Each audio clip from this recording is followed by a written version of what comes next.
Oh wait, my system can actually do this now. Do what? Log on to Twitch at the same time I'm Oh, doing something. that's funny. It's nice having a real. Having a real computer. Yeah. Oh man, I don't remember my Your Twitch password. username. Password seems fine. Oh, yep. Hold on, I gotta. Oh, well. Now it's asking me, like, you haven't used this device yet. We're Just sending you a code. It's like, thanks. Thanks.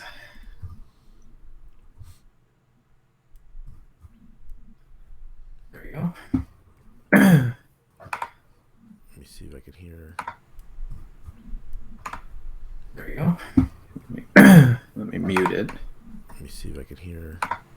All right. Go ahead. Now I can actually see the chat. Okay. Let me mute it. Let me see if I can hear.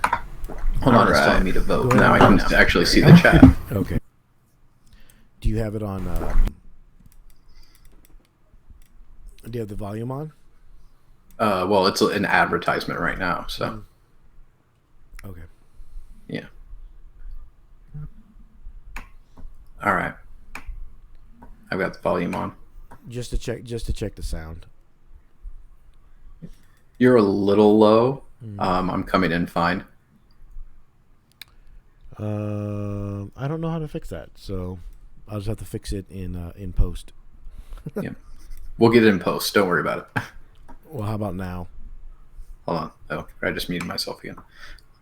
Okay, go. Talk. Oh, I was gonna say, how about now?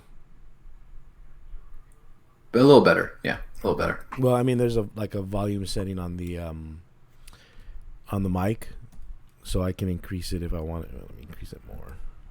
Hopefully, that's better. But I don't know Yeah, how it's coming in sensitive. pretty clear. Yeah, I don't know how sensitive it is, so I don't know if it's picking up everything. No, it's not. You're good. Like when I hear myself, I can hear like everything. I can hear my wife on the TV in the room where my wife is. I can hear the air from the fan blowing. So I assume everyone can hear it.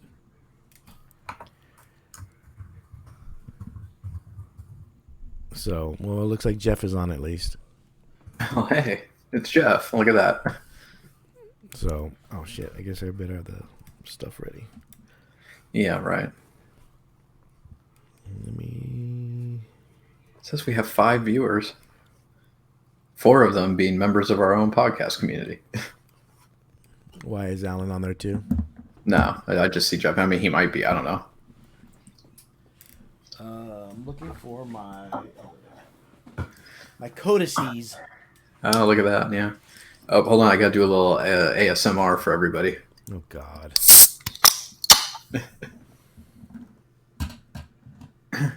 That is weird. Just that whole I know. Well, fetish.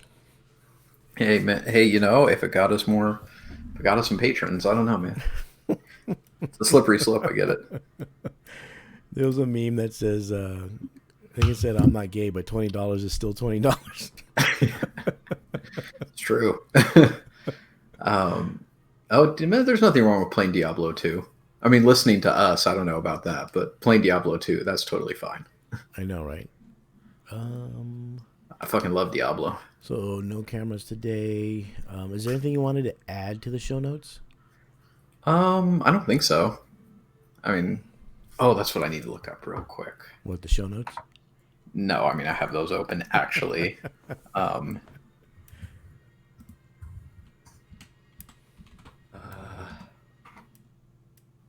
I was looking up patrol. Oh, that's a good one. Um,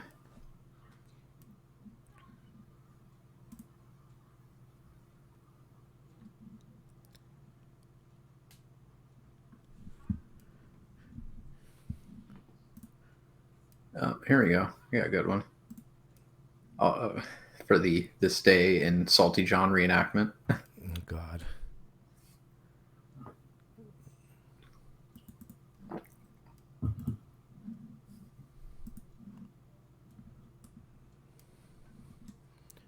Just to warn everybody right now, there's not a lot of memes, and they're all more or less the same.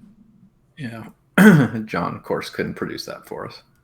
He leaves us alone, doesn't give us memes. I mean, No, it's like, God. I'm trying.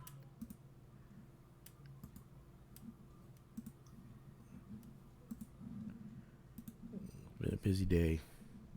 Hmm. Um,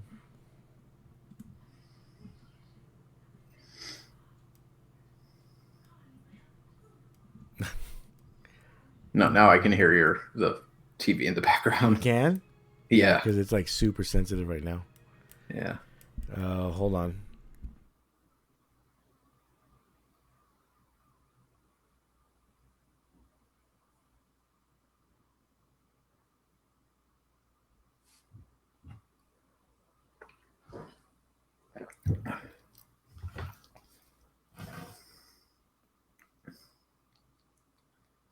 Yeah, lots of dead air. That's what the people pay for.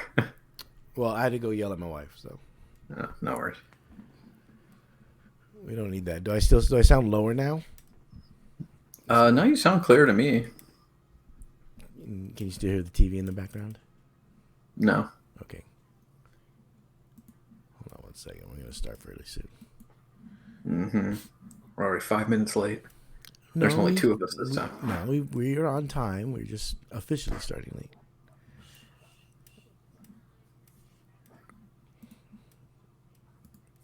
All right, I'll just add memes as we go along.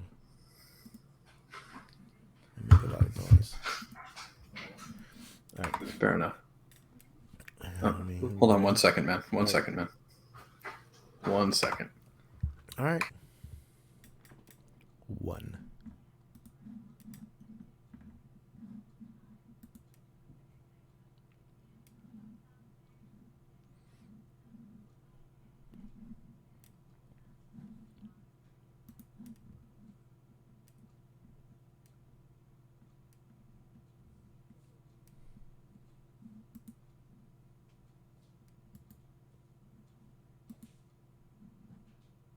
Hold on, my wife's gonna make noise. She's got to make a bottle for the baby. Okay. So just give it a few. A minute. Not a minute. 30 seconds. 30 seconds. Okay.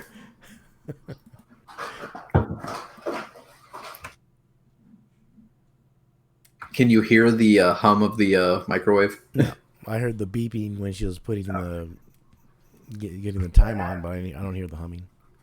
Okay. I was just curious how sensitive my mic was. Has he seen your cute baby? Do you want to play now?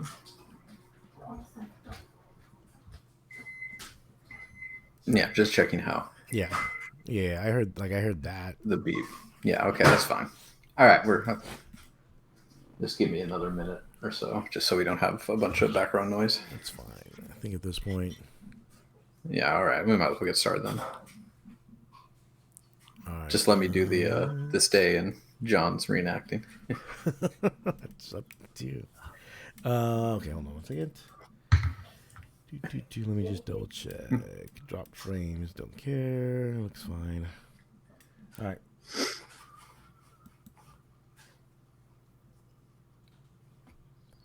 Hey everybody, welcome to another episode of TFG Radio, the 40K from the judge's perspective.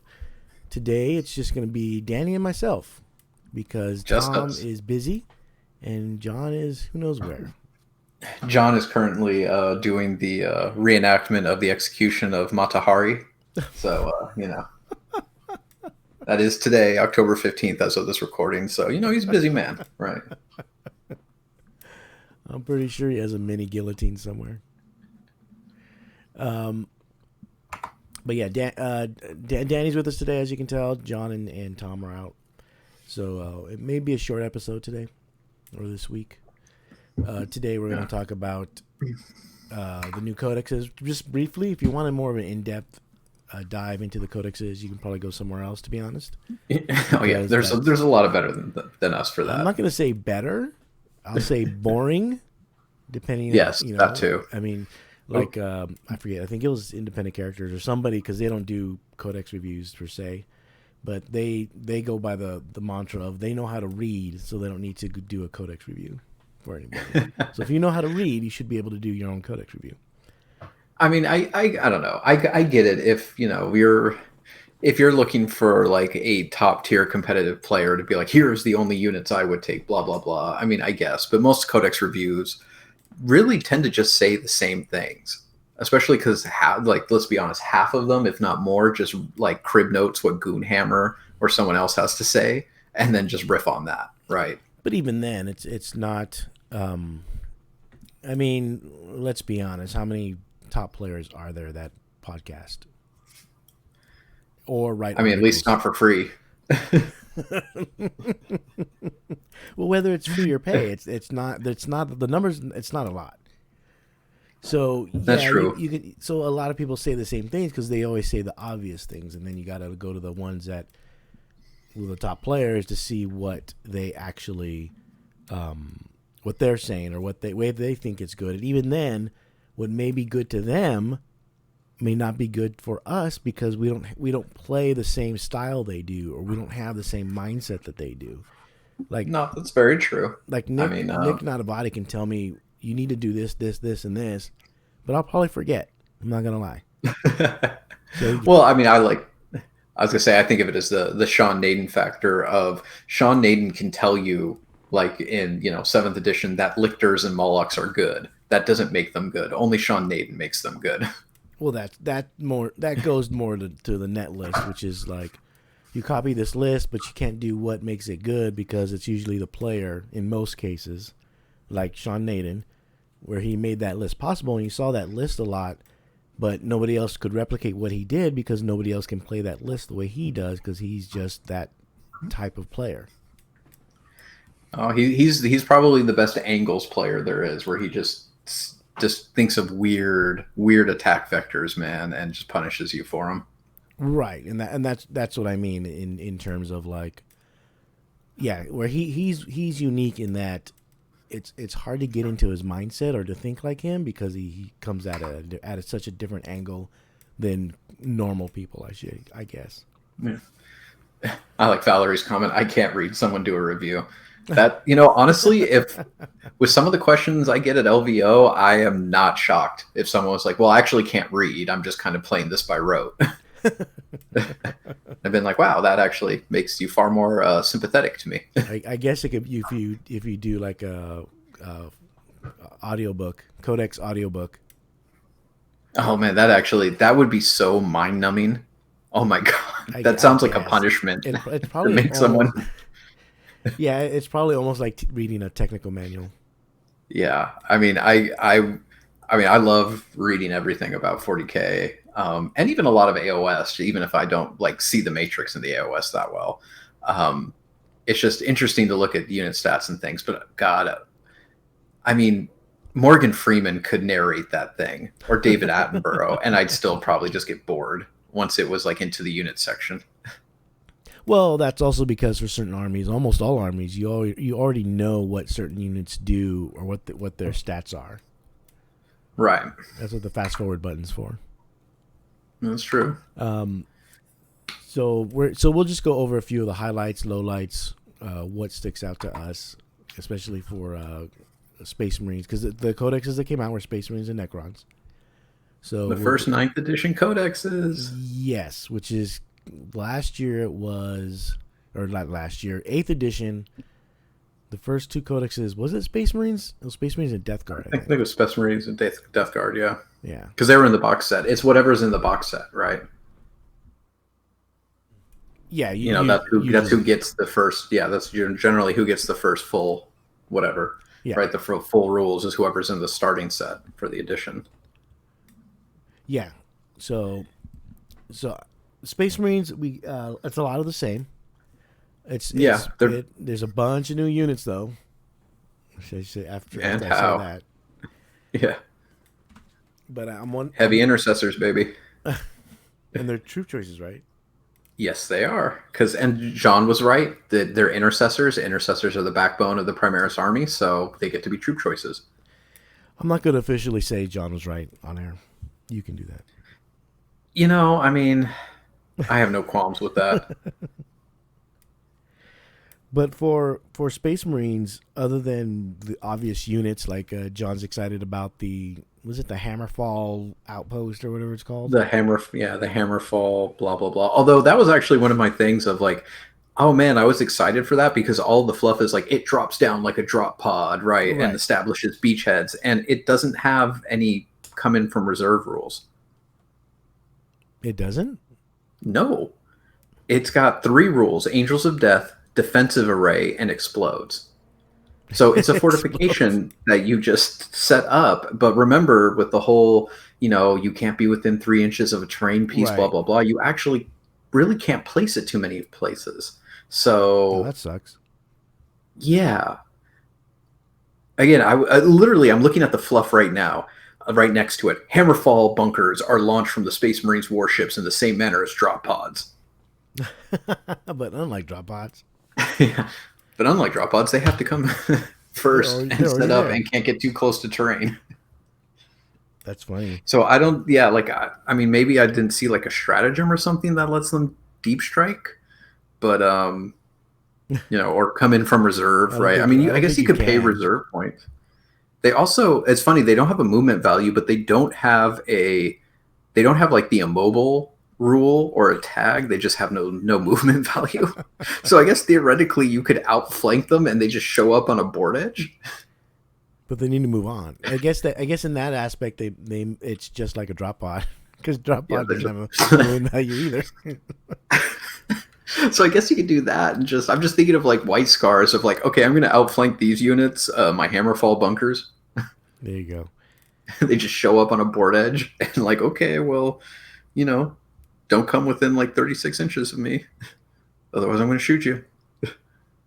Yeah, and also in this book they actually rolled all the Space Marines into the book, not just certain ones. Like in eighth edition, and I think in previous editions they kept Space Wolves, Blood Angels, Dark Angels out of the It's Space Marine book. it's been a few editions since they had a joint book, or at Right. least like on the main book has pretty much all the main units and all the rule and like a lot of rules for the for the non-chapter compliant. Then you had your little supplements for Yeah. the actual like specific a lot of rules for the for like whatever. For whatever makes them special. Yeah, so it's been a while. I mean, I most of the things didn't get changed, although Dark Angels, for whatever reason, are like fuck you, ignore morale, which is like cool if you fearless Space Marines. Yes. Um, and then also they added or so my question is, and some people were saying because they also added Death Watch, they didn't put in Grey Knights. No, which makes sense. Grey Knights are a distinctly separate entity, right? Like Right. I don't know if Grey Knights really deserve to be their own codex outside of like Inquisition. I really think the Witch Hunters, like the fourth, fifth ed Witch Hunters book, was like that made the most sense to me. Of like, here's Inquisition, here's Sisters, and here's Grey Knights, kind of all thrown together, right? Yeah. As this very like unique, very specific kind of force. And I don't know. To me, it's still. I feel like it would work better in one, but I might be in a minority opinion on that. Um, they did change a couple of the uh, doctrines. Not the doctrines. The doctrines like the assault and the basically what they did was they rolled all the changes they made in the FAQs and rolled them into the codex. Right. So most of those changes that you were already used to in eighth edition are rolled in the ninth edition book. They did change a couple of the stratagems, and they more importantly they changed and got rid of a couple of stratagems. So some they got rid of. Well, I know they got rid of the special issue ammunition for Death Watch Right. for now. We'll see when their book comes out. I know that they changed some of the build your own chapter stuff we mentioned before, like Right. especially long range marksman. Yeah. It's just from what we've seen, it's small changes. They changed how aggressors work. They don't double shoot anymore. So we'll see if What people still take them. Yeah. Don't sound too excited anymore.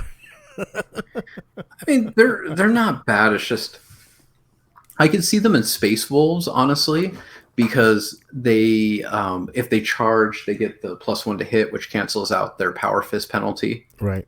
Right, so now they're hitting on threes just without having to do anything, which makes them a a pretty good like I shoot you a little bit, do some chip damage, or like take out like a horde squad or a very heavy like a just a heavy body squad, right? Lots of bodies, and then they can charge in and get to and do damage to like multi wound infantry, light vehicles, stuff like that. So like I could kind of see them in Space Wolves, especially because again nowadays everything can outflank, right? Everything can come in from reserve if you spend the CP. So you can just spend CP to put them in reserve.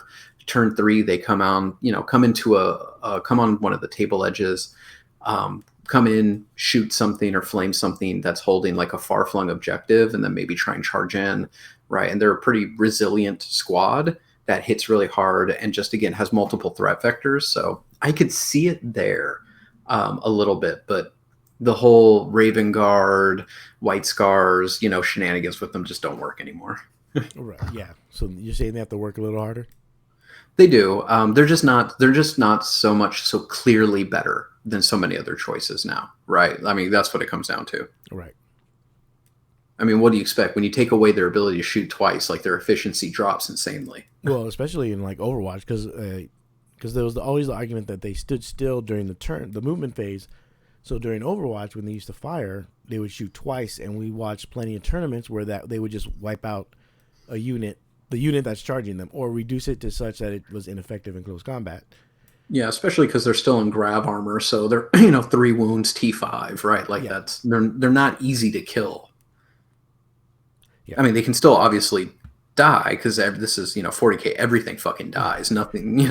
It's just the investment to kill them is pretty rough. Yeah. I do like they limited. You can only take one captain per detachment. I thought that was nice. Yeah, it's one captain and two lieutenants, which is kind of fluffy. So. Yeah, I mean, it cuts down on the whole, like let me just take as many chapter freaking captains, smash captains as I can. Yeah, that's fine. The other thing is they gave us a bunch of new units. They gave us the ATV that can basically a vehicle you can heal, which is kind of weird. Yeah, it's pretty good. They gave us those land speeders, the new land speeders, the Primaris land speeders, which I don't know how good they are. They seem okay, but I don't know if anybody's going to be using them. I mean, I think the winners is heavy intercessors, just because that's a lot of quality firepower, especially quality against other Space Marines. You know what I mean? Well, yeah, and also they made them 3 wounds, so it almost basically negates the 2 damage heavy bolters everybody has now. Yeah, and they're T5. And T5. Yeah, because they're in Gravis armor, aren't they? I believe so. That's why they're heavy, and not. Yeah, they're in Gravis armor, but they're troops, which is hysterical. Yeah, man, yes. God, Space Marines have so many fucking troops. It's always like, God. Remember when they only had 2? Yeah, I know, right? And now one of them's an elite. Mm-hmm. Space Wolves know that pain. They sure do. I was going to say, Space Wolf players are like, welcome to hell, bitches. Yeah. Oh, yeah. I mean, Terminators, 3-wound Terminators are good. I like 3-wound Terminators. Well, with the new Storm Shield rule, they're a lot better. With the now Thunderhammer Storm Shield combo, you can see a lot of those. Mm-hmm. Although Thunderhammers aren't as, Oh, that's right. They changed how that they're one. AP -2. Yeah. Instead of AP 3, which, I don't know, a flat 3 damage is still always good. And -2 is generally enough AP to make people fail saves. -2 seems to be the sweet spot that you want. Because it's the minimum for not a lot of things can ignore that. I mean, Sisters of Battle have a whole army that could, but that's not very. Yeah, but that's definitely kind of a niche counter. Yeah.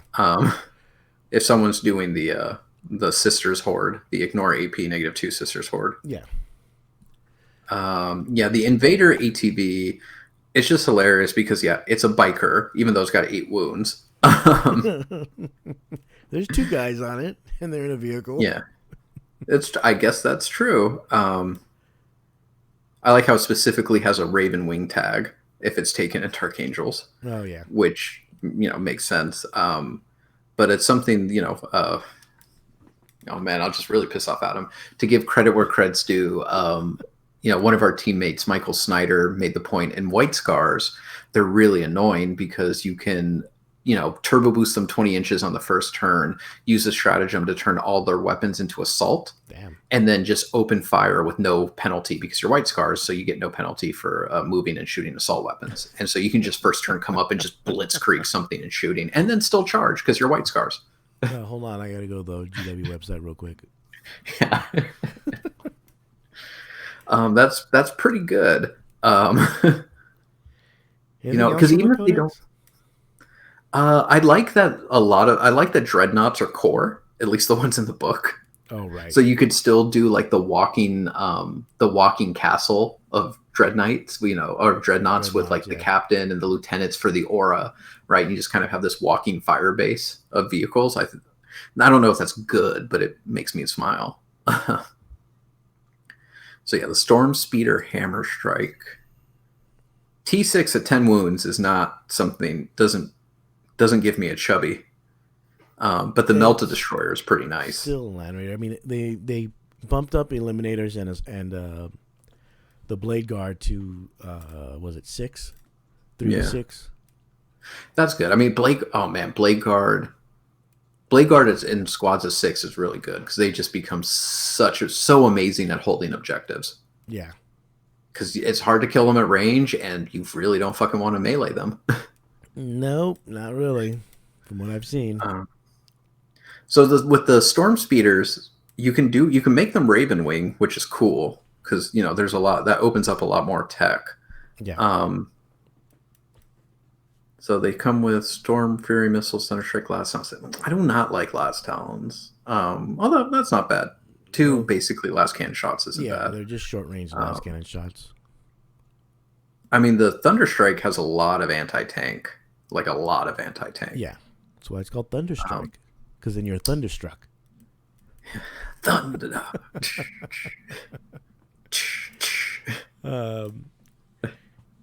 But yeah, I think for me, looking at the book, I know it's not as powerful as 8th edition, coupled with the Iron Hand supplement. I think it's not. It is a power drop, I think, overall. But I think it's still like top of the food Oh chain. yeah, it's still an apex predator by far. I mean, part of the issue too is we can look at this and point out things that are obviously good, but given time, really really good players are going to build a lot of different lists out of this. And that's the thing, because there's so many options, there's so many combinations that it is impossible to properly play test that book and make sure that there's nothing broken, there's nothing absolutely ungodly in there. And the power gamers will find it, right? That's the thing. Well, yeah, let me put it another way. I have both books, the Space Marine and the Necron book, and they're the same price. They're $40. But the Space Marine book's twice as thick as the Necron book. Yeah. Oh yeah, Val in chat put up the link to the Mario Kart ATV, and you know what? I would do if I was a good enough painter and modeler, I would absolutely do a full fucking army of Mario Kart with like Toad and Peach and Bowser and Bowser's fucking kids. That'd be great. It's a thing. That'd be a great troll. It's one of those ugly things that has good rules, which we've seen a lot from GW over the years. Hey, you know what? If they make a model and they're like, because again, they can make beautiful models, and I think they all probably sat down and looked at that and were like, man, this is not aesthetic, bro. This is not pleasing. and you know what? I'm sure someone's like, well, molds have already been made, so let's fucking make it good, please. we need to sell these. Hey, rules guys, what? Cut its points in half. Make it happen. Yeah, and the Eradicators get an extra gun, a larger gun, a melted gun, basically. So it's all good. Anything else? It's a good thing. I like their one thing I thought was really cool is I like that they give you some specific secondaries that you can take that are more tailored to the army. So with the introduction of the codexes, GW had mentioned that they're going to get their own basically secondaries that are unique to the codex. And I know a few players, especially some of the top players, were concerned that they might be too, I guess, abusable or too easy to score. Perhaps. I mean, purge the enemy. So that's that or Codex Warfare. That's their purge category. Is basically score. You score 1 point for every unit you kill in Devastator, Tactical, and Assault with a heavier grenade. With the things that get the bonuses for those doctrine. Which I don't know. That seems I don't know how many armies are going to be built to maximize that. Right. Because getting 5 kills in turn one, I mean, that's the thing is Devastator's 1 turn. So getting 5 kills in 1 turn, that can be really fucking hard. It depends what you're up against. Because if you're up against an army that's MSU, Sure. it's possible. Maybe with like Imperial Guard. Yeah, An army of T3. I mean that. It seems like maybe a horde army. Maybe I'm trying to think off the top of my head, but it could work against. It'd have to be an MSU army, but the thing is, you would have to have 5 units that rely on killing things with heavy or grenade weapons. At least 5 units that rely on killing things with assault or rapid fire weapons. At least 5 units that rely on killing things in combat in melee. That's not impossible for Space Marines to do, but that's not necessarily easy, and I don't know if that makes it a good list just to try and max out one secondary. Osa Movement or Osa Moment was the one where I'm like, oh, I think that's the one you should always take, because you get, you score you victory can points score at the 1 end point. of each turn for achieving the following 3 oaths. Yeah, 1 for killing character, vehicle, or monster. So that's Right. pretty easy, and that's pretty general, right? Oath of Honor. No one fails a morale test, and no one falls back. That's pretty easy for most builds. And then Oath of Duty. 2 victory points if you have an Adeptus Astartes unit wholly within 6 of the center of the battlefield, which is not hard for Space Marines to do. Right. Huh. So that one seems like you can. That's an easy one to slot in. Yeah, that's If I was playing Space Marines or when I get to play with my White Scar army, that's when I'm like, we might have to take that. So Oath of Moment seems the easier of the 3 to score consistently and max out. Yep. So that's the one. I mean, to be honest, the secondaries so far are very. Yeah, everyone's gravitating to a select few. Yeah, I mean it's the same problem we had in the ITC when we redid 8th edition and we did kind of the first full like here's all the secondaries, where after the first year we were like, oh wow, there's like 5 of these things no one takes, and there's like 4 of them everybody takes all the time. And you make that adjustment. I think this is just that unfortunate growing pains, right? Of they put out these secondaries, and there's a lot of them, to be fair. But I think it's like throwing everything you can at the wall and seeing what sticks, right? And seeing which ones people take too much, which ones people don't take, and then readjusting from there. Yeah, because this is the first time in a long time GW has done something like this, and I mean, let's be honest. In the past, when they ran tournaments, they were more on the silly side.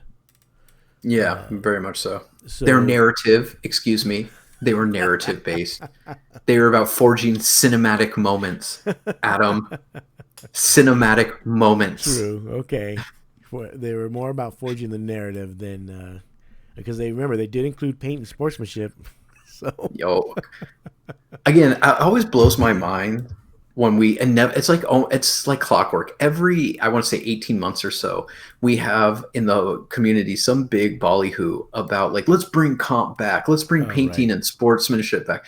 And I always just want to scream like, do you motherfuckers not remember 4th edition when we created teams so we could chipmunk the hell out of people so you could actually win an event? No, they don't, because they're all like 20 years younger than us. Like people are like, oh yeah, Team Zero Comp, while they're named Zero Comp, right? Like all of these teams were created as a way to game that system because it was just the reality. If you went to a tournament even just a local RTT, your chances of winning were almost nil, no matter if you were the best player in the store or not, because all it took is one opponent to fucking just absolutely chipmunk the shit out of you and you were gone. So you had to have a squad of 2 or 3 or 4 other people to chipmunk everybody else, so the scores balanced out and you won because of battle points, you Yeah, know? and for those that don't know, chipmunking means when you dock someone's score because you lost, and you want to punish them for beating you, basically. Or no, I mean sometimes you would chipmunk even if you beat them, just because like, oh, they might be in competition for X, Y, and Z against your teammate, right? And so Right. you give them just a little bit lower than they deserved to just shave off points. And I mean, this was a whole thing. We had that discussion with I remember, I swear was it Alan with and John Alan? used to get into this. Yeah, Well, about okay, like so never give no, max Alan. sportsmanship. So what ended up happening is during in the old days. So they used to score battle points for whatever you score in the mission. Then you'd get X amount of points for army composition and for paint. Yep. Is that what it was? On Yeah, the on paint. the on the little sheet. I still have the sheet. I should just bring it up. But and Yeah, you so should upload you it. would mark it for how basically how fluffy the army is and whether you enjoyed playing him. That was the other thing. It was sportsmanship and army composition. So chipmunking means you would give them a lower score in one of those two or both categories. And each of them had a description as to what an example of what they mean when you gave them a certain score. So what would end up happening is if you, like myself, me and Alan were of the thought that just given whatever it actually was, did you have fun? Is the army bullshit? Then mark them as such. Like one time, a player got mad at Alan because Alan gave him a very low comp score because the guy was playing he was playing Alatok, which is the yellow and blue, the scout army. Right. And one of the examples is like, oh, basically bad fluff army if they have a dreadnought A or Wraith Lord. a wraith Wraith Lord. lord in a scout army, and the guy literally had a wraith lord in the scout army. So Alan is like, listen, you are the example. What else am I supposed to put? The other side of that coin was Darian, who had a group of people where they would just put max scores no matter what. Right. And the reason behind that was if everybody is at max score, then it really comes down to your game Battle score points. to determine who won the tournament. And people would not like playing against people like myself or Alan because they knew we would score them as they should be scored, and they figured they didn't have a chance in the tournament. Yeah.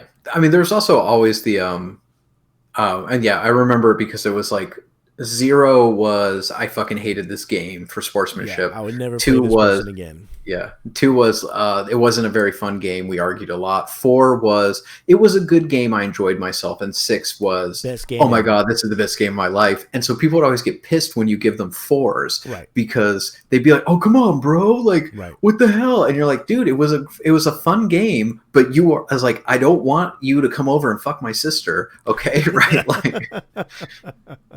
Like let's settle down here. We had a good time. It was, you're getting clingy, right? Like it's really what it felt like. But there were always these tricks too. Travis taught me a bunch. Like when Travis would play, he would always bring like a big thing of like those M&Ms big or tubs of red vines. yeah. Oh, Red red vines. vines. Yes, that was. And just hand them out because you get people sugar and all of a sudden they're like, oh yeah, this guy's great. Even if you Yeah. never played them, it didn't matter.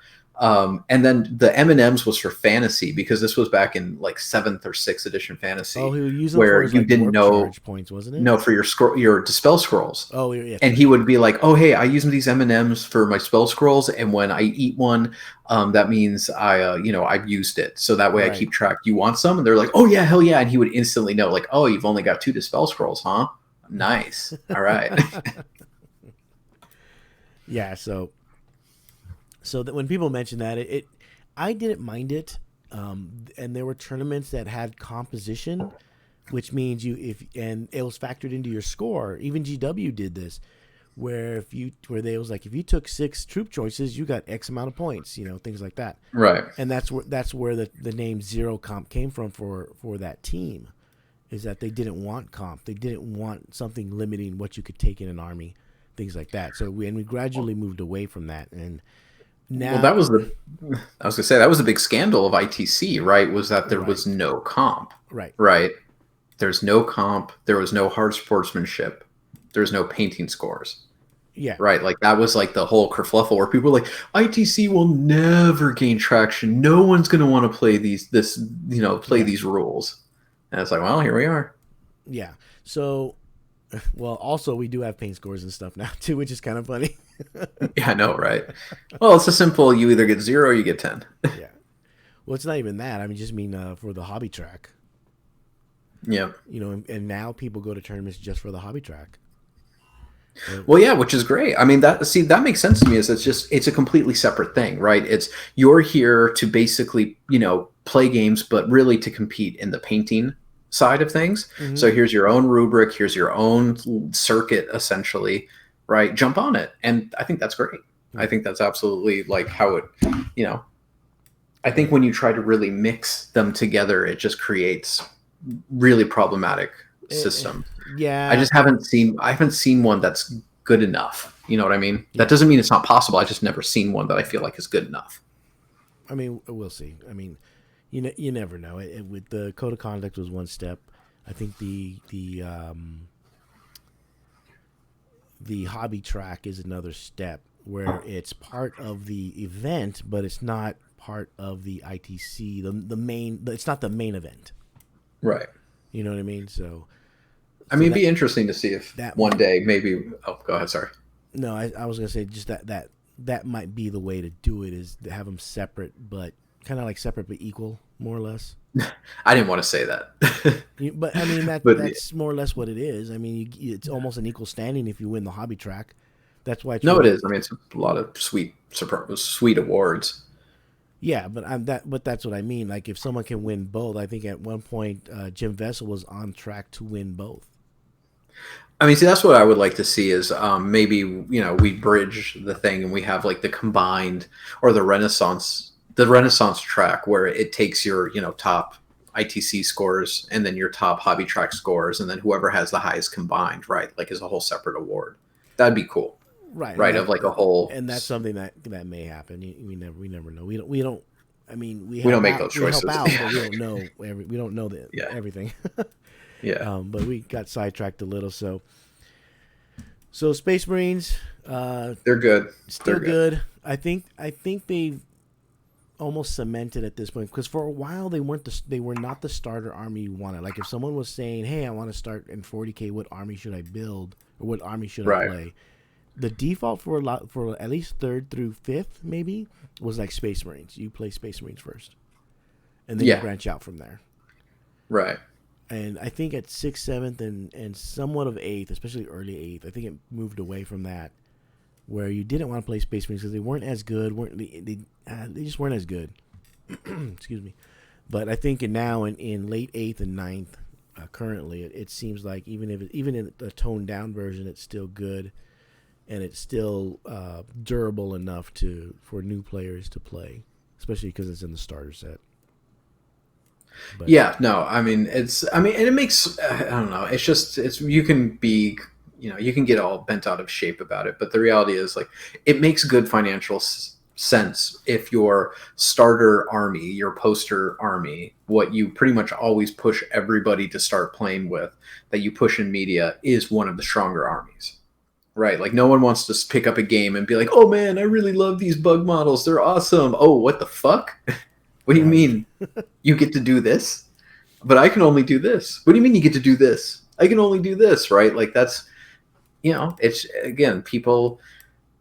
It takes a very special person to consistently lose in the beginning of learning something for them to want to continue doing that. Right, like that naturally attracts certain personalities, people who have already, for whatever reason, have certain kind of protocols in their mind. You take the average Joe off the street, and you're like, "Here, try this thing." Well, I suck at it, and it's hard. Well, you're playing on hard mode. I don't want to, right? Like, so having Space Marines be essentially like playing 40K on like I wouldn't say easy mode, but definitely not on medium. Not It's unlike, you well, know. in the past, in earlier editions, it was always more forgiving than some of the other armies, Right. and I think it's with the this ninth edition codex and the late eighth. I think it's back to that where it's a bit more forgiving with some of the Right. rules. There's still probably certain builds that are a bit more harsh than others, but I think in general, the Space Marine book right now is more of a beginner army, to be honest. And Yeah. All Dreadnought Army. There you go. it's one I would suggest to someone that was just starting out. Oh yeah, absolutely no. If someone came up to me and was like, "Man, I really want to get into 40K. What army do I start?" I'd absolutely say play Space Marines because Yeah, you can build a variety of different kinds of armies. You could build a dreadnought list, you can build an infantry list, you can build a vehicle list, you can build a shooting list, a melee list, blah blah blah blah. You know, you can kind of go crazy, and it's going to be comparatively good. Is it going to win you every event? No, but is it going to help you raffle stomp some weaker codex? Sure. You know, put it this way, like a Carnifex and a standard dreadnought are more or less comparable. They're right. kind of like these like medium vehicles at best, right? Um, Medium threats. A dreadnought list versus a Carnifex list, I'm going to give that to the dreadnought list pretty much every time. Yeah. Just because the rules are better, right? Like it's just what it is. But yeah, Space Marines are good. Should play them. So moving from Space Marines, we go to Necrons, which is the other codex that came out. Not as good. Well, okay, not as There's our good. review. There's our review. Not Not as as good. good, but better than Still before. good. Oh, absolutely. Still absolutely better than before. Hands down better than before. Way more options. Honestly, I do think with the good. I'm going to talk about the good of it.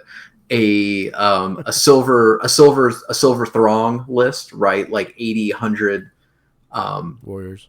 infantry warriors backed up by reanimation characters that just grinds you out on the mission is going to be a fucking nightmare list that people will play and will win events at some point. That would be my prediction. Just because, man, chewing through that many fucking bodies that keep coming back, that have all these bonuses, and it's ninth edition. You don't have to kill things to win. You just need to take objectives.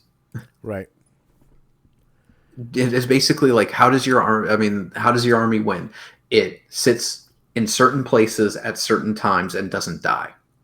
Can it do that? Yes, cool. It's going to win games if you know how to play that, right? Like again, a lot of especially more casual players play the game to kill shit, which I totally get because that makes the game fun. That's just what it is, right? The game is fun when you are killing shit and people are removing models and you're, rolling dice. It is not as fun of like, well, what does your army do? Like, I just kind of move. The only dice rolls that matter are advanced rolls sometimes, so I can get to the place I need to get, right? Right. But especially in ninth edition, you can kind of see those Nova fingerprints. You don't really need to engage meaningfully to win, which honestly, for me, I think is a fair critique of ninth edition is that I don't think that's super fun, right? To win a Not having game to kill without, stuff. yeah, without having to engage your opponent in any meaningful way. Where it's like, what do you do? Well, I just move here and roll saves. Yeah.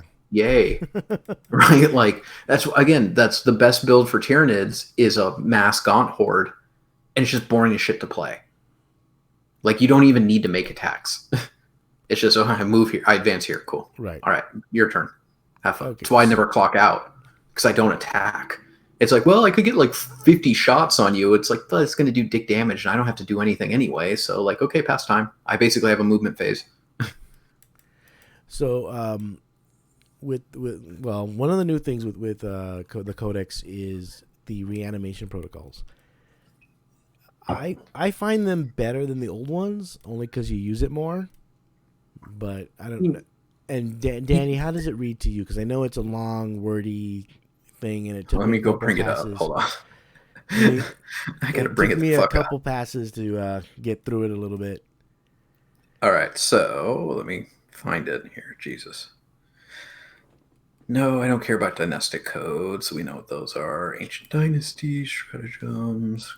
Man, the way they group rules is sometimes really annoying. Sometimes. Yeah, especially because this is a layout thing, but Yeah. I'm a geek, so accept. In the Space Marine Codex, the chapter approved rules are after the Crusade rules, right? So it goes like kind of general rules, Crusade rules, chapter approved rules, which makes sense. Here's the rules you're always going to use. Here's the Crusade rules that you may use. Here's the competitive rules you may use. In this case, it goes powers of the site of the Satan, whatever, chapter approved rules, Crusade rules, which is just like, come on, guys, be consistent, be consistent. All right, so protocol, Jesus, more command protocols, and then you get to the program command protocols. Where the fuck is it? Looking for the goddamn reanimation protocol rules, the actual wording. All right. Well, the long and short of it, because I know what the argument is that every time your opponent completes an attack sequence from a squad, you get to roll Right. That's how I read it. based on how many wounds had been lost in that attack sequence. Yeah, so it's not wounds inflicted. Oh, there it is. It's It's wounds under lost. data sheets. So yeah, it's each time an enemy unit shoots or fights after it makes its attacks. If any model in this unit were destroyed as a result of those attacks, but this unit was not destroyed, this unit's reanimation protocols are enacted and those destroyed models begin to reassemble. So just parsing that out, right? Like getting out the red pen. So each time an enemy unit shoots or fights. So basically I'm reading that as makes all of its attacks actions. There is some ambiguity here because I could totally get like, what if it can shoot twice? What if it has multiple different weapons? Those are all resolved, kind of in a single, by the rules in single dice rolls. So theoretically you could do that, but I'm pretty sure it's once an enemy unit shoots or fights, so completes its some kind of attack action against your unit. After it makes its attacks, attacks plural. So again, not everything has multiple attacks. So I'm assuming that means all of its potential attacks. If any models in this unit were destroyed as a result of those attacks, but this unit was not destroyed. So again, however many units were destroyed in that volley, essentially in that unit's attack. It's not really an attack action, but in their attacks, those are the models you now roll for reanimation protocol. Right. However many you get back, you get back. However many you don't are lost. And the next time someone shoots at you, you reset. So if you have a 20-man warrior squad, 10 die, you get 5 back. You're back at 15. You get shot again, another 10 die. Or maybe 7 die. You're rolling those 7, not the, whatever 12 that are actually missing from the squad. Right. Right.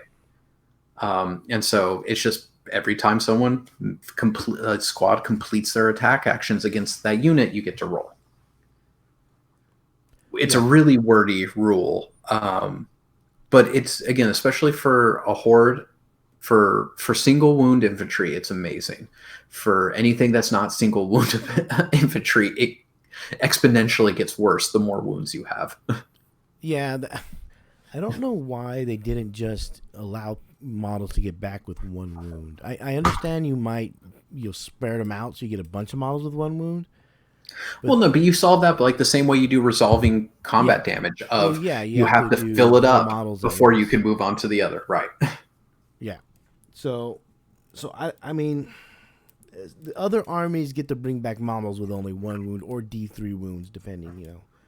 Yeah. I don't see the big issue unless they're going to change that. I mean, they could change that going forward depending on the codex. Honestly, I would suggest they do, because otherwise I love the Scorpec or whatever destroyers, the choppy destroyers in the Anonymous box. They're cool fucking looking models, and I like to kill things in melee. But if I was really like, man, I'm going to play Necrons, I'm going to be I'm going to fucking win an RTT, I'm going to win a GT with this shit, I'd be like, man, I just need warriors. I need warriors and Cryptex. Right, like, that's all I need, because the reanimation protocols basically don't matter for them. Because you break it down by math, they have 4 wounds, right? So that means you need 4 5+s. Let's just say you've got something that's giving you, okay, so now you're getting off 4+s. So you would need, on average dice, for every 2 that die, 1 gets back up. Right. That's not super awesome, right? When you're talking about a unit that at most has 6 models. right? That's awesome if you've got a unit with 20 models, where now essentially it's really like 30 models your opponent has to kill, right? Which maybe more if you skew high, right? Maybe more. Yeah. Um, Yeah, so I'm assuming I'm going to see a lot of warrior blobs you on the table. you absolutely should. I mean the one we've talked about, other people talk about, but I think it's worth pointing out is the one like really beater unit that's like, oh man, it's fucking good, is like the Nightbringer, because Nightbringer will just delete shit. The Nightbringer just looks at something and is like, oh, you fucking die now. Right. Which is great, because if you're gonna, I mean, if you're running the Silver Throng, having that one super beat stick unit that will absolutely murder something is essential, because you might run into a unit that your guys just can't stand up to its firepower, or really what they're afraid of is a really good melee army that has a lot of bodies that can get in, put the skeletons down, have more bodies than them, take the objective, blah blah blah, right? Yeah. And it can't really get hurt that bad back, because warriors aren't super good in melee. And the Nightbringer kind of sorts that out for you, right? Because you're like, oh man, I just got hit by a shit ton of assault intercessors, and the Nightbringer comes in like, oh no, I got you, fam, it's fine. Yeah. Well, that's the thing. So one of the big changes with the Nightbringer, which if you played it in the past, it was really scary, and now he's kind of scary again, because one, his Gaze of Death does, if you roll 3 dice, you get a 4+. For every 4+, you roll D3. The unit takes D3 mortal wounds. So now, good. the range is only 9 inches, but if you're going against another close combat unit, because you can use it in close combat, it'll wreck things like Custodes or Terminators. Oh yeah, absolutely. And then you couple that with his weapon. His weapon, depending which one, there's 2 modes. One is that you can use it almost like the chain blade, or the Gallant, where he gets 2. I think it's 2 attacks. Two attacks per attack. He has 6 attacks, so it's 12 attacks. That's one mode. The other one, which can be more deadly depending on what you're fighting against, is it ignores invulnerable saves. Yeah, it's strength 14, AP -4, damage D6, ignores invul. Yeah, so that fucks up Terminators again, because we were just talking about Terminators or Blade Guard. Yeah, fucks up Blade Guard, fucks up Terminators, fucks up a Knight, right? Yeah. Like, it pretty much fucks up just about anything. There's nothing, and really the most important thing is the drain life. Is it fucks up Gazgul, it fucks up other Saitan. Anything that says that you ignore wounds, it ignores that rule. So the Nightbringer, if it charges something and gets to swing first, is again 99 times out of 100 going to put it the fuck down, unless it has 18+ wounds. Well, and then the other thing is you can only wound it a maximum of put a maximum of 3 wounds per phase, and it heals every turn. It only has 9 wounds, and it can be targeted. All the Saitan have a rule that they can be targeted despite having less than 10 wounds. Yeah, they ignore the Lookout Sir rule. Or you ignore the Lookout Sir rule when targeting them. But they're less than 18 wounds, so you can hide them behind obscure terrain. Or outflank them. No, that's what's great is the actual Nightbringer model is not that big, so it's not hard to hide. Well, it doesn't matter if something's more than 5 inches and it has the obscure rule, you can hide it no matter what. Yeah, exactly. But even if something doesn't have obscurity, it's just not a big model. No. It's not the Void Dragon. No, and unfortunately or fortunately, depending on how you want to look at it, we're probably going to see a lot, if LVO happens. Yeah. We're probably going to see a lot of, we're probably going to get a lot, it's going to be the Thunderfire Cannon, Chaplain Dread all over again. Yeah, it's going to be a lot of, does this count as a Nightbringer? Yeah, and I've already seen a few, and I just shake my head when I see them. I've already seen a couple in the Necron groups, and I'm just like, oh my god. So we'll see how it goes. Some actually look pretty cool. Some are a bit more dubious. But that model's really good. The Silent King seems really cool. He's got it's a lot of rules, man. I will admit, when I first looked at him, my eyes glazed over because I'm like, fuck, that's a lot of rules. Yeah. Well, the good thing about it is the more damage he takes, the less rules you have to worry about. That's true. That is true. That's fair. And he blows up like a knight. Yeah. Except He's to got get a it on just four shit ton plus. of rules. Yeah, he is a lot. I don't know. He's just so expensive. Yeah, I mean, well, what do you He's expect? I mean, he does have a nice mix of like he's got like one really big fuck you ranged attack. He's got like a kind of more multi-purpose ranged attack, a horde attack. So he's got a decent amount of threat projection. And then his melee's is definitely not bad. I wouldn't call it amazing, but it's not bad Right. by any stretch of the imagination. Um, it's just yeah, I don't really have a solid opinion. A lot of people have. I mean, probably mostly because it's just there's so many rules and there's so many interactions. I haven't had enough time to really sit down with the codex and just cross-reference every possible combination I can think of. You know what I mean? Because there's so many fucking rules. Like part of my instinct is like, well, with that many rules, there's bound to be a broken combo somewhere. Yeah. It there's a lot. The Necron's got a lot of units and a lot of new stuff along with their codex, and we've seen a lot of their stuff because a lot of the new stuff is in the Indominus box set. So Yeah, we know what that stuff can do. One thing I found that was kind of curious was their command protocols, which I found interesting. Which I guess is kind of like the doctrines or the not the doctrine. Well, kind of they're like the doctrines. There's 6 protocols, and you have to assign each protocol to what turn you want to use or what battle round you want to use it on. right. And you can do it in whatever order you want. It doesn't matter. Um, but I think it's interesting. Um, one is like the protocol of the sudden storm has 2 directives, adds one move to the move characteristics, and the other one is if the unit is performing an action, it can still make an attack with ranged weapons without that action failing. That's pretty fucking good.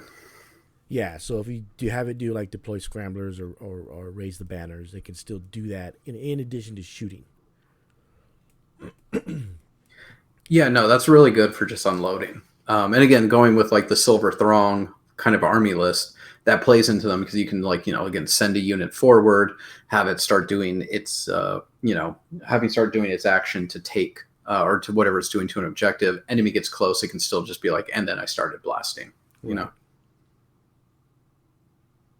Yeah, you have to select one of the 2 directives whenever it activates.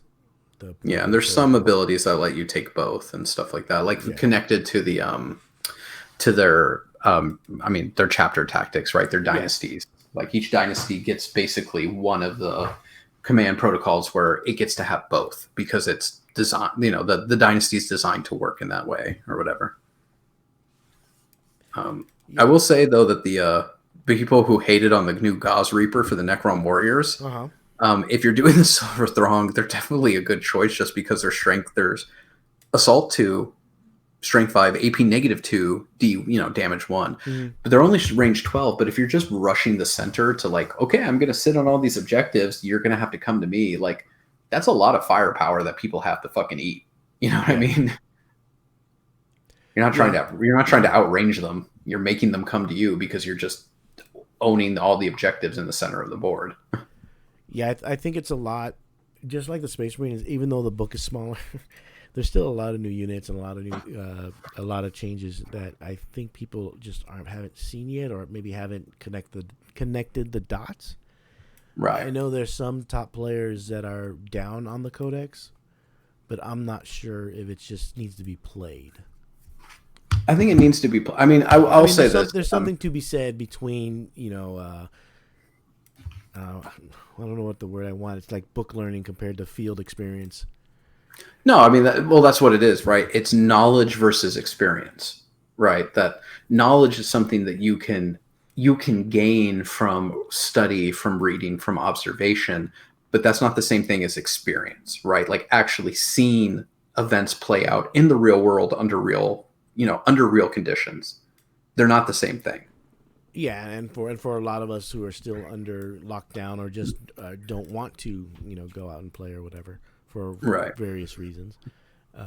It that's all we can go off of right now.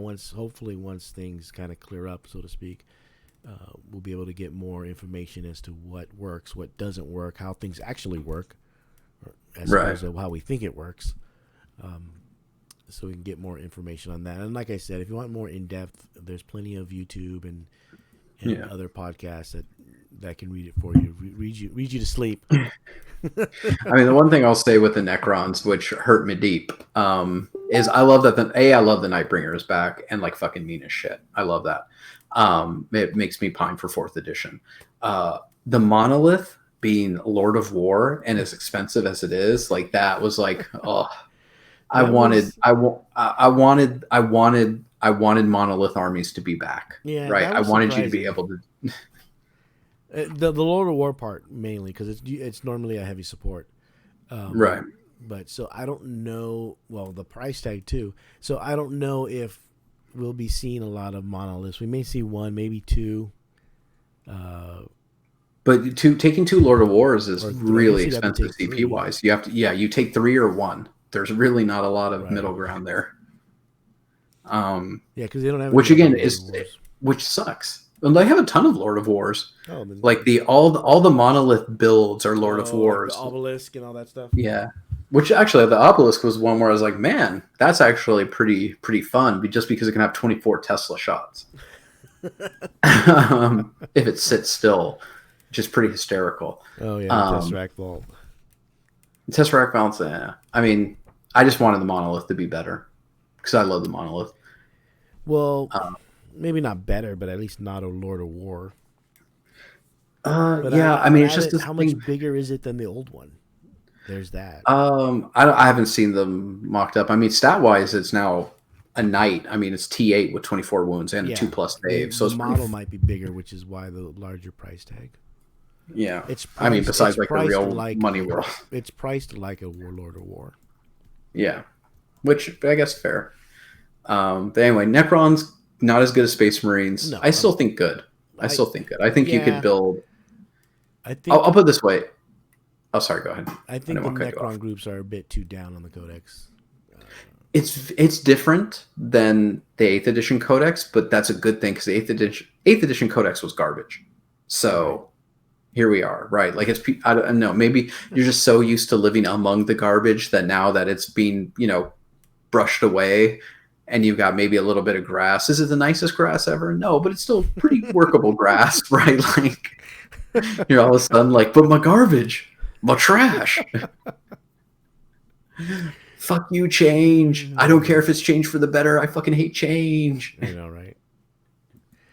All right. Well, that's the Necron Codex. If you have a Necron army, I would just give it. I would still give it a try. Give it a whirl. If not, we'll always buy armies for $50, no questions asked. Yeah, I know, right? Speaking of codexes, just today, GW gave us their roadmap for the codexes coming up.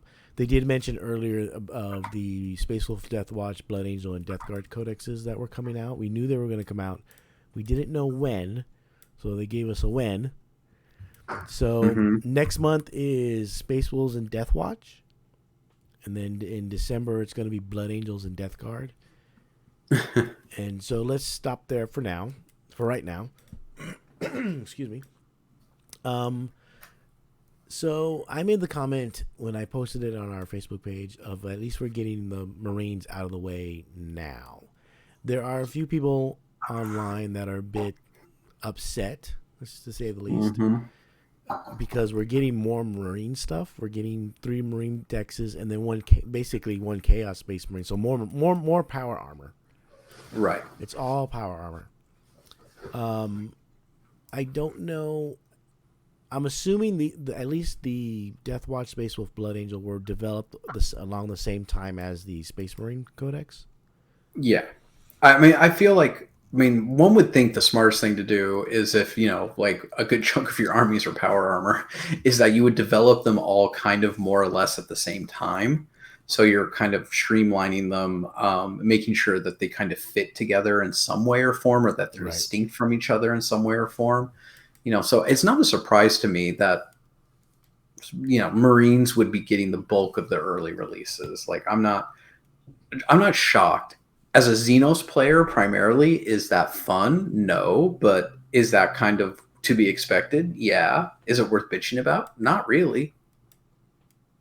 I Well, mean, I'll yeah, put but this. Yeah. like you said, it's kind of expected, but I'm wondering Oh shit. if Hold on. okay. You talk. I literally got to run and get my power cord because my battery's about to die. So my question is more or less: are these going to be full codexes like we've seen in the past, or are they going to be smaller codexes like we had in third edition? For those that may remember, where they did the same thing, they put all the Space Marines into one book, and then they came out with these smaller, basically pamphlet-sized codexes, subcodexes, where it gave you the entries for the unique units for the army, but told you to look back at the main book for everything else. So if you had a Rhino in your army, you would go back. It would tell you to go look at the entry in the Space Marine Codex.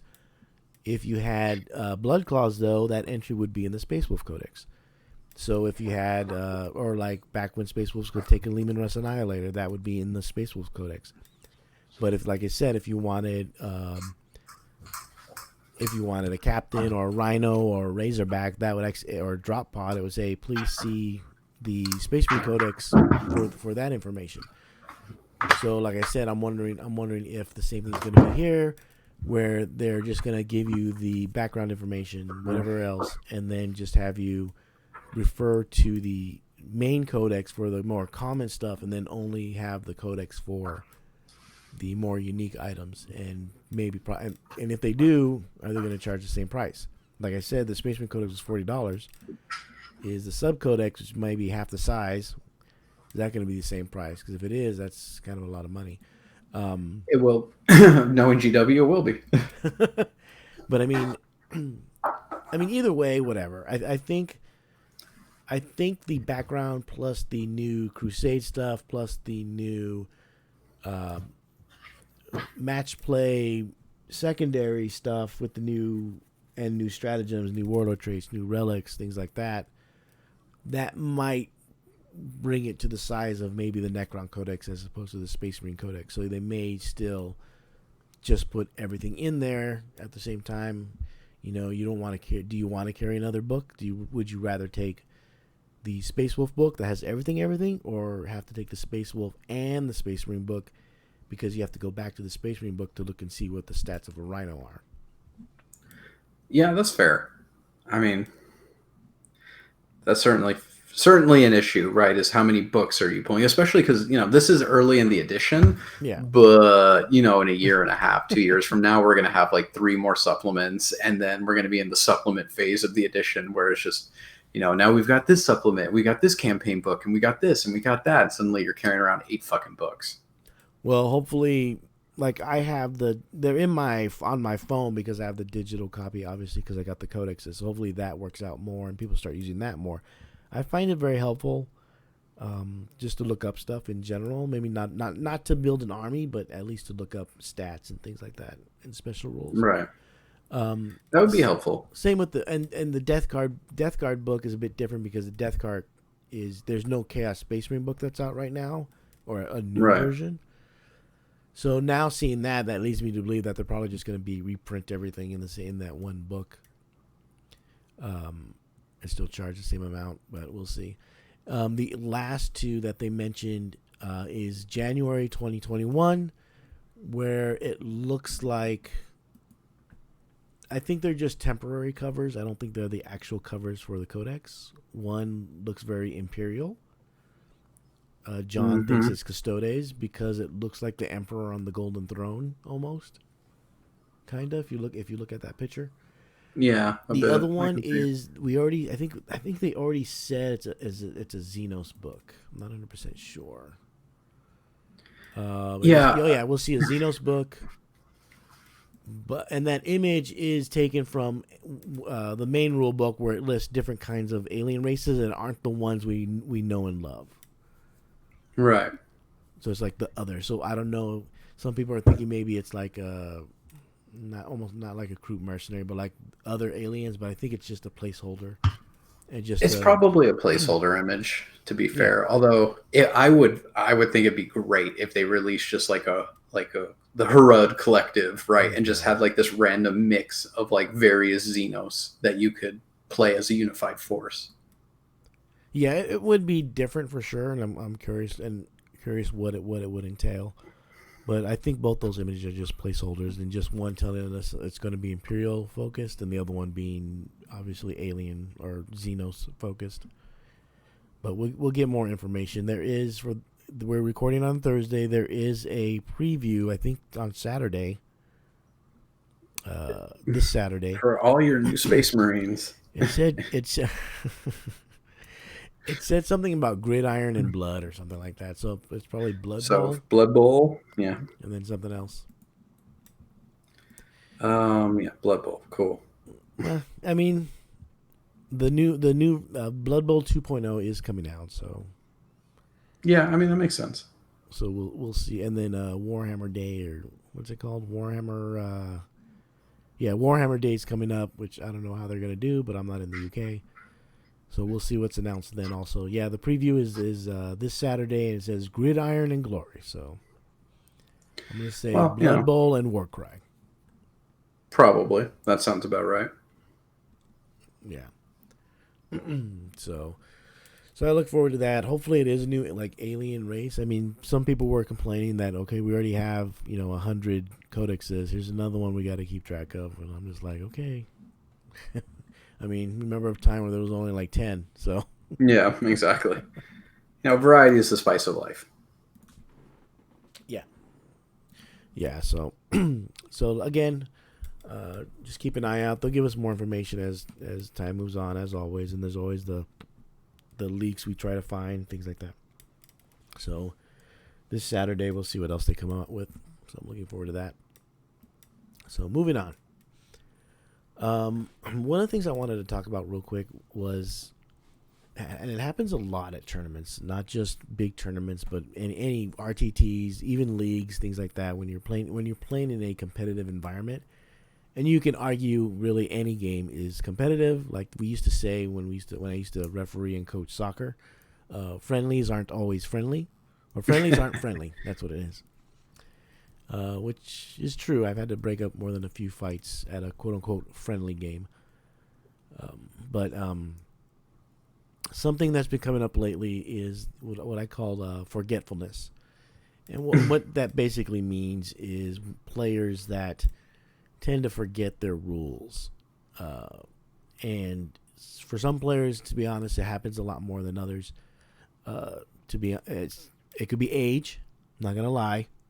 Yeah, happens to the There could best be of us. a lot of reasons, but it always happens, or well, from my experience, it usually happens, and it usually becomes an issue when the player's team tends to forget to his benefit. I mean, that's really that's the thing is it's fair to point out that you never know intent, right? You can never. I mean, that's one of those things of why people you'll always see politicians and people have been trained by lawyers will say like I do not recall because there's no actual way to prove someone remembers something, right? Like Right. it's impossible to prove in a court of law that someone did or did not remember something unless you have hard proof, right, of them writing an email be like I remember when you said this right. Yeah. um, and so that's it, that is what it is. And I tend to give the benefit of the doubt to people, because it's yeah, shit happens. I forget things. There's a lot of rules in this game. It's understandable, but it becomes that point where you have to really evaluate the circumstance of what is the context, which is key, right? What is context? Has this person done this before? Does this person have a reputation for doing this? Is this a absolutely critical moment in the game? Right, where this is swinging the outcome of the game, right? Where this decision really does impact the course of the game and who's going to win. And then you've got to kind of make that call of did someone conveniently forget that, Kasaro Khan doesn't have a 3+ save, a 3+ invulnerable save, Wow. you know, That's it's oldie but a goodie. if, is that is, Yeah. whatever it might be. And so, I mean, it's one of those really tough ones, but I think in general, and people, I know it's not the nicest answer, but part of it is your reputation. This is where your reputation matters, because if you've got a rep that you constantly seem to forget rules to your benefit, right? Not like, oh man, I totally forgot that these guys aren't, these guys are AP1, not AP2. I'm sorry, man. Can you put some people back? That's like not a big deal, right? Like that hurt you by, or the other way is like, oh no, I actually had a 2+ save. Oh, those guys should have been dead. Shouldn't have been dead. Oh well, right? Like that's, that's one thing. But when it's like, oh man, I win the game because I forgot this rule. If we remember this Yeah. rule, I might lose. Like your reputation matters, right? Like, and judges, especially judges of large events, generally make it their business to know the reputation of certain players. That factors in, and you can say that's not fair, and you can say that's being unfairly judged. But looking at the situation, that is the information the judge has, right? Outside of just you quote unquote forgot this rule. The only really other source of information a judge has is your previous experiences with forgetting, right?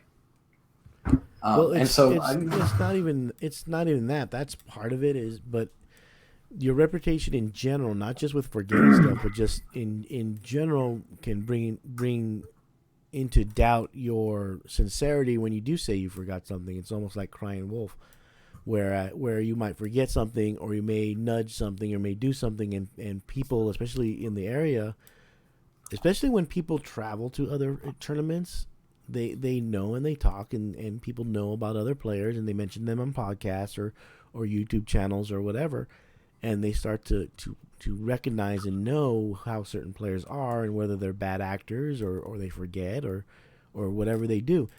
And what ends up happening is, as a judge anyway, or a referee, is you, like Danny said, we tend to keep track or keep tabs on certain players. Maybe not, every little thing that they do every tournament, but we hear things from other players and other organizers, and that factors into how we handle the player situation. So if we're with a player that has a history of skirting the edge of the law, so to speak, whether it's spirit of the game, or what, moving a model, or forgetting, things like that, that does factor in. So it's not just forgetting, it's everything you do as a player. So when you have players that are known as, for the lack of a better term, cheaters, or forgetful, and it becomes an issue that this guy happens to forget all the time, and he just happens to forget to his benefit, then yeah, everyone's gonna know. And when you tell me, oh, I forgot this thing, why are you giving me the yellow, or why are you, doing this? And it's just like, come on, guy, you've been doing this for the last 2 years, 5 years, and you still don't remember. It's the same rule. Right. We talked about this before. Literally, your last game. I mean, that's the thing, is that's one of the hardest parts about being a judge is, that if you've got to write, you got to take notes, you've got to write stuff down of, like, if you go to a table and a player's like, they're saying like, oh, well, he forgot this rule, and it's to the person who forgot's benefit, and you don't know them, you have no other information to go on other than like, okay, this dude forgot. You can't rewind game state. You just kind of have to shrug and be like, okay, well, dude, remember, this is how that rule works. And you've got to write that down. You've got to make a note that you have told that person specifically, right? This is how this works. Do not forget again, right? You have to write that down and share it if you have a judges team, if depending how big the event is.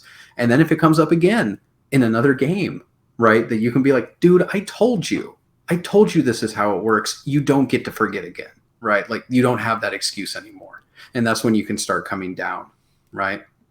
But that's on you as a judge. Like, you've got to do that kind of, I mean, it's literally paperwork. You've got to take notes. And I do that when I go, at LVO, like, I have notes on my phone of like, oh, this person, they forgot this or they didn't seem to quote unquote understand this really important rule. I mark that down because I know if I have to go back, or I hear someone else has to go to that table, right, in another game that like I've already talked to you, I've already warned you, I've already told you how it works. There's no more excuses. There's no more good faith. Oh, you just forgot. It's cool, guy. You know what I mean? Yeah, the not understanding is another one. The trick with LVO, well, the issue with LVO in regards to that though is because we get a lot of people from around the world and a lot of different metas and how they play the game, especially when they house rule stuff. You'll Yeah. sometimes get a lot of that. I know. I know there have been instances where it's like, well, this is how we play it at our store or at our where I'm from, and I have to tell them, well, that's not how we're playing it here. And they're usually pretty good about it. You don't get a lot of that. Usually on the smaller level is where you'll see more of the oh, that's not how I play, or that's not how I thought it was played, things like that. And that's when you really need to get a judge involved. I mean, going by that, now we just talked about how a judge would handle something like this.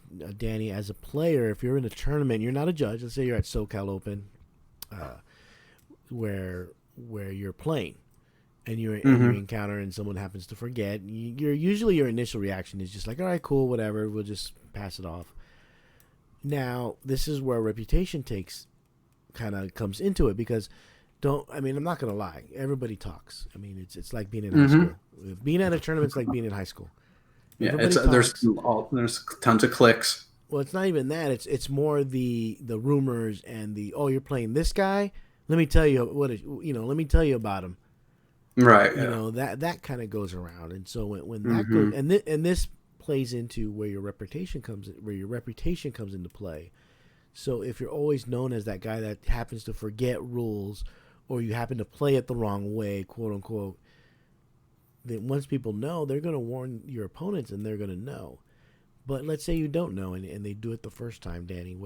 How do you go about with someone that tends to forget stuff a lot? Maybe it's not the same thing, but he tends to keep on forgetting things, and more often than not, it's in his to his benefit. I mean, my general thought is, as a player, is the first time someone forgets something to their benefit, it's, you chalk it up to like shit happens, not a big deal, right? Like, okay, it is what it is.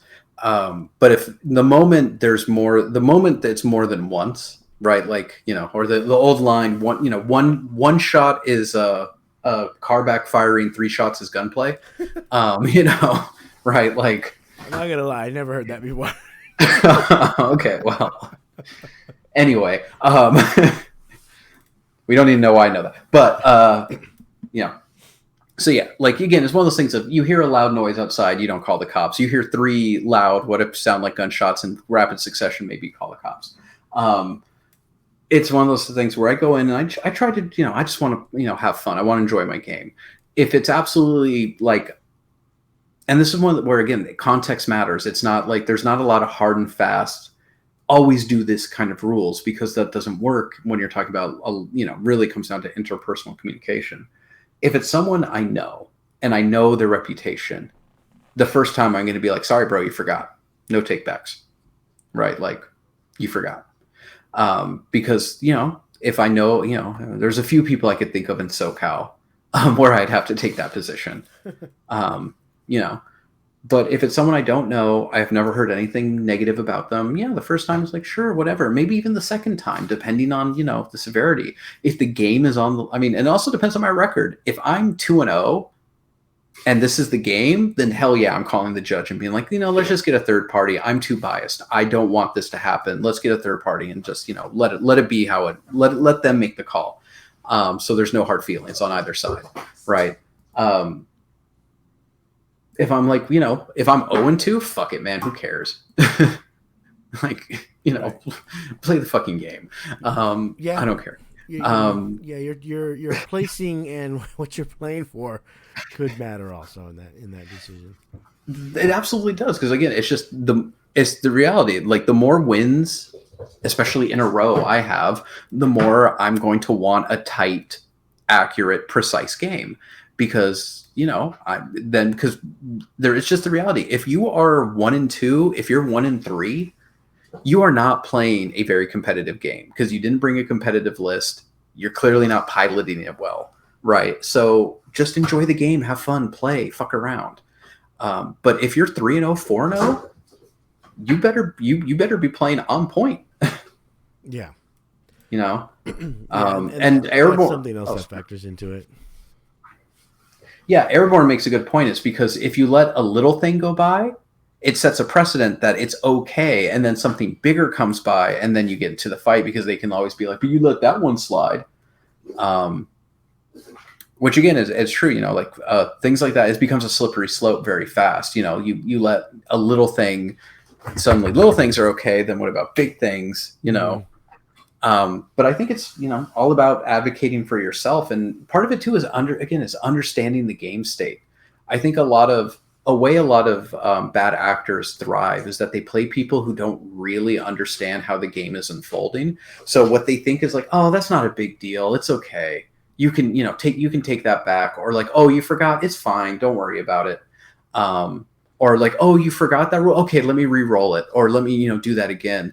Is they don't understand, like, damn, this is actually really important, right? Right. Like this actually could be the game, and they don't see that, so they don't feel like it's a big deal, right?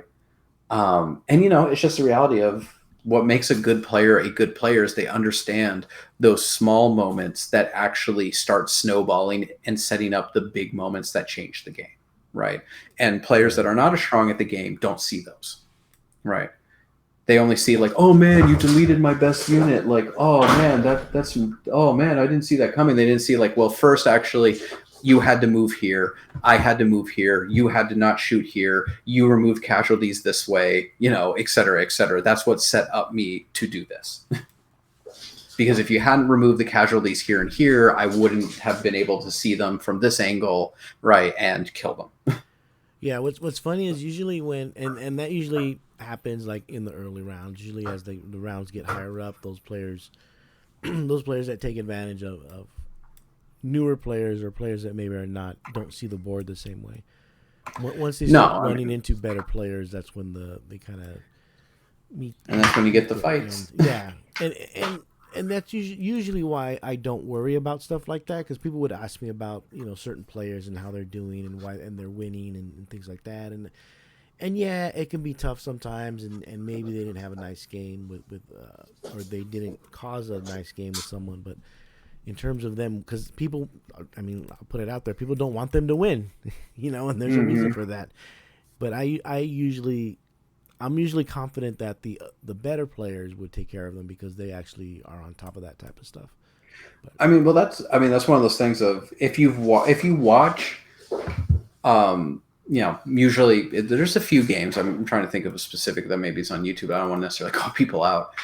If you watch like a competitive player take on um, a known line crosser, we'll say it that way, a habitual line stepper. Um, you'll see that like they're not rude, but they don't take a lot of shit. right, Right, like it's someone does something, they're like, okay, okay, no bro, you can't do that, or that's not how that works, or let me see your codex, let me see the rule, right? There's a lot of instant pushback, and that's how that kind of the snake in the grass kind of is forced to play an honest game. And again, if they're cheating, they're relying, chances are they're relying on cheating to win. That's their edge, right? That's how they get over skill gaps, is to cheat. And when they can't do that, then suddenly they have to play a fair game and they lose. right. You know what I mean? Um,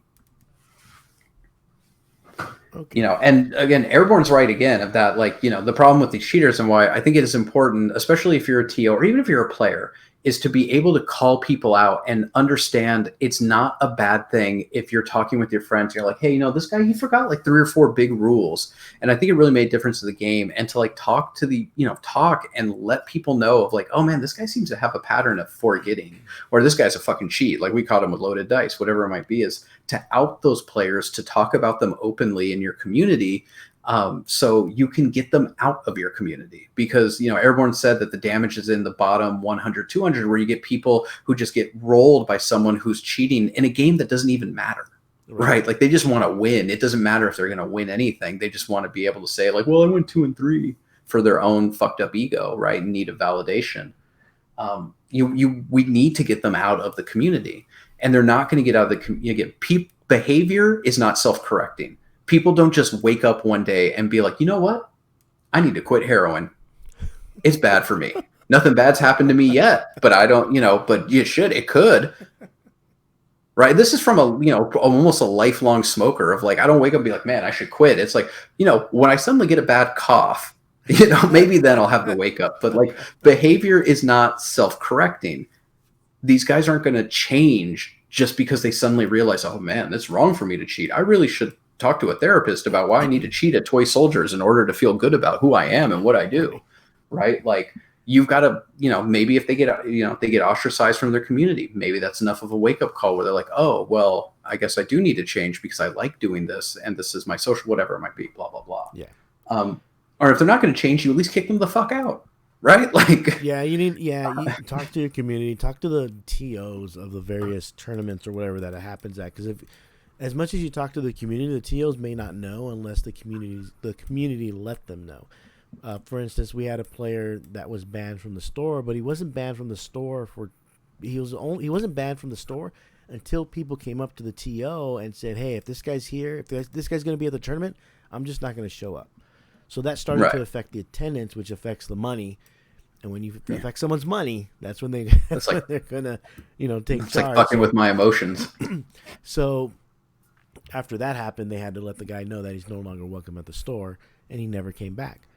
So even though you guys talk among the community, you still need to let the TOs and judges know so that they're aware of it and they can watch for it and know if it's affecting basically their bottom line, which is really what's going to affect whether they kick someone out or not. Barring any other, actually illegal things like, threatening someone or something like that. But that's really all you can do in policing your own play area, basically. So as we always say, be sure to speak up, if not to the judge, at least to your teammates or other players. That way maybe they can talk to the judge if you're shy about it or something. But in most cases, the judge or TO is usually pretty friendly and open to talking to some, especially if there's a problem in their area, because they don't want any problems at their tournaments. I don't know anyone that's welcoming. Well, I'm looking for trouble. Let me have some trouble. No, I'd rather have a tournament where I don't have any trouble. Right. Well, the one thing I'll say is what you shouldn't do is just have, think someone cheated you and then go on Facebook and do do like a anonymous post or something, or just post in general, about be like, well, this guy's a total, like, especially if it's like 2-3 days after the fact, right? Like if you've got a problem, talk to the people involved kind of immediately. It's okay. And I would encourage people to talk and to share experiences so you can identify bad actors, but, also don't just put people on blast because you fucking lost, right? Like it should be a realistic, tangible, like, oh yeah, no, this guy forgot like 5 different rules in our game. Yeah. All of them important. That's different than like, oh, he forgot once and then he ended up winning. So he must have cheated because he forgot once. Well, right. Like, show a little restraint. That's a whole different subject, but we have to. That'd be another like half hour. Yeah, I know, right? Like that, because that's keyboard warriors. That can come out bad. That could leave a bad reflection on yourself when you do stuff. When you do something like that, So, but I think we'll call it for the night. I don't think there's any other. Any questions in the chat? No, nothing like that. It's pretty. No.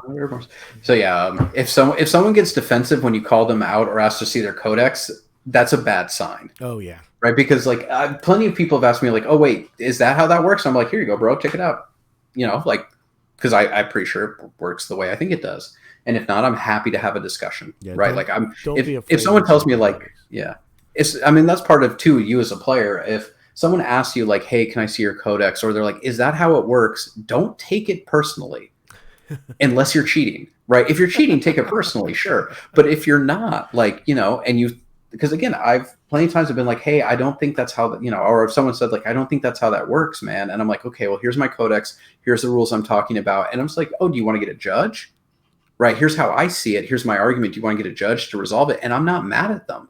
Yeah. Right. Like it's okay. It's not a big deal. It's like, okay, sure. Whatever, man. Let's go. Right. But pretty much every time I've asked to see someone's codex, or I've been like, hey, can we get a judge to clarify this? Because I'm not really seeing what you're seeing. And they're like, oh man, fuck you. I was like, oh, come on. Like, oh, I'm not cheating. I'm suddenly like, doth protest too much, right? Like, what the fuck's up, man? Like, Yeah. this shouldn't be that big of a deal. Yeah. So I think we'll just call it here. Hopefully John and Tom will be back next episode in a couple weeks. You're saying I'm not enough for you anymore? No, you're too much. Can't shut you up. True. Next. Well, I don't have John just talking all the goddamn time. That is true. That's what happens when John's not here. Someone's got to fill that void. Nature abhors a vacuum. It's true. Next episode, we'll start our annual haiku contest. Woo! So we'll have the rules for that, and the 2020 haikus of pain. And then we'll see what, and then we'll give you what the rest of the year is going to be like for our schedule, because we usually take towards the end of the year off. Yeah, a little bit. We slow down. Yeah. So thanks again to everybody for listening. Thanks again for our sponsors. As you can see, if you're watching on Twitch, Gameology Pasadena. They're one of the new stores in our area. They provided the prizes for our last contest, and we'll see what prizes they provide for the next contest. And you can go to their Facebook page, just look up Gameology Pasadena, and you should be able to find them. You can also go to their website at gameologygames.com. You can order online if you don't live in the Pasadena area or Southern California. They will send them out to you, and that's the website for both the Pasadena and the Upland store. But if you want to know specific about the Pasadena store, go to the Gameology Pasadena on Facebook. The other sponsor we have is Hammerhead Games with Tony, which has been one of our sponsors almost from the beginning. That's hammerheadgames.net, and he also has the Shark Tank store. Just look up the Shark Tank on Facebook. He has a very large consignment selection. So if you're looking for used models, check him out. It's Shark Tank on Facebook or hammerheadgames.net. All right, Danny, anything else? It's online. Airborne, his consignment's online, and also if you message the Shark Tank and say like, "Hey, I'm looking for X, Y, or Z," Tony's pretty good people's. He'd probably be willing to keep an eye out when things come in. If he doesn't have it, he'll keep an eye out for it. He gets a lot of stuff. Yeah, so definitely worth. And again, good prices, good quality. You can trust Tony with your life. I paid him with Facebook Pay, and he hasn't screwed me. That says a lot. I'm just saying, like, he's Tony's good people's. So support his store and Gameology too. Especially if you're in SoCal, great store. Yeah. Can't wait for the Pasadena location to open. That's going to be so sweet. Yeah, it's 2 floors with 1 floor dedicated to gaming and a patio. So that's going to be pretty sweet. Yeah. Yeah. So anything else, Danny? Any final words? Play games. Be kind to each other. It's really simple. It's really simple to enjoy this hobby. Play games and be nice to each other. Not that hard. People like to make it difficult. It's like high school, I said. Yeah. Well, that being said, good night, everybody, and have a pleasant tomorrow.